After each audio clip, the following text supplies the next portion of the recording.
সূরা কাউসার পড়ে হাতের বৃদ্ধাঙ্গুলে ফু দিলে যে কেউ আপনার বাধ্য হয়ে যাবে। এটা পবিত্র কোরআনুল কারীমের একটি সূরা। পবিত্র কোরআনুল কারীমের ভিতরে ছোট্ট একটি সূরা হচ্ছে সূরাতুল কাউসার। অনেক সময় আমাদের স্বামী আমাদের কথা শোনে না।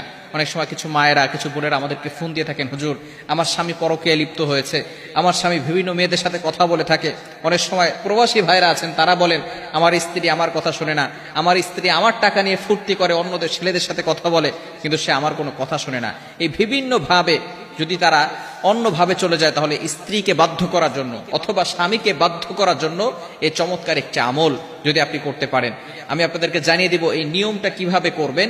আবার অনেক সময় সন্তান কথা শোনে না, অফিসের বস শুধু আপনার উপর অত্যাচার করে, জুলুম করে, নির্যাতন করে, যার কারণে আপনি কঠিন বিপদের ভিতরে পড়ে আছেন। যদি আপনি এই আমলটা করতে পারেন, অবশ্যই আল্লাহ তাআলার পক্ষ থেকে সুন্দর একটা ফলাফল আসবে। 21 দিন এই আমলটা করবেন। আমলটি করবেন কিভাবে আমি আপনাদেরকে ভালো করে বলে দিচ্ছি। প্রথমে আপনি ওযু করবেন, পবিত্র অবস্থায় থাকবেন, অবশ্যই পবিত্র থাকতে হবে। এরপর আপনি ফজরের নামাজের পরে অবশ্যই ফজরের নামাজ পড়বেন, কারণ ফজরের ভিতরে বরকত রয়েছে। ফজরের নামাজ পড়ে আপনি পবিত্র হয়ে ওই নামাজের স্থানে যদি আপনি পড়তে পারেন আলহামদুলিল্লাহ ভালো। আর যদি সেখান থেকে উঠে অন্য কোনো কাজ করেন, তারপরে অজু অবস্থায় যদি সেখানে বসেন কোনো সমস্যা নাই, পড়তে পারবেন।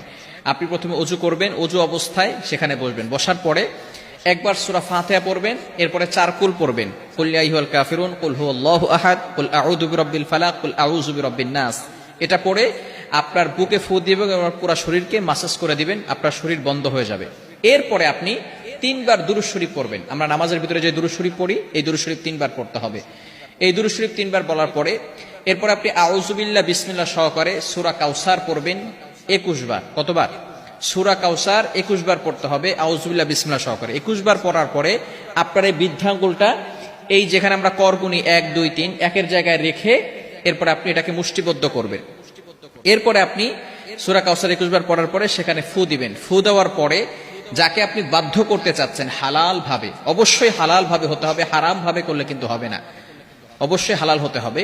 যাকে আপনি বাধ্য করতে চাচ্ছেন তার নাম 7 বার পড়বেন এবং তার পিতামাতার নাম 1 বার পড়বেন, এবং আপনি মনে মনে চিন্তা করবেন যে আমি তাকে হালাল ভাবে বাধ্য করতে চাচ্ছি এবং কোরআনিক ভাবে তাকে বাধ্য করতে চাচ্ছি। এরপরে এভাবে অনেক সময় ধরে রেখে, কিছু সময় ধরে রেখে আপনি আবারও 3 বার দুরূদ শরীফ পড়বেন, তারপরে হাতটাকে ছেড়ে দিবেন। এরপর আপনি আল্লাহ তাআলার কাছে দোয়া করবেন।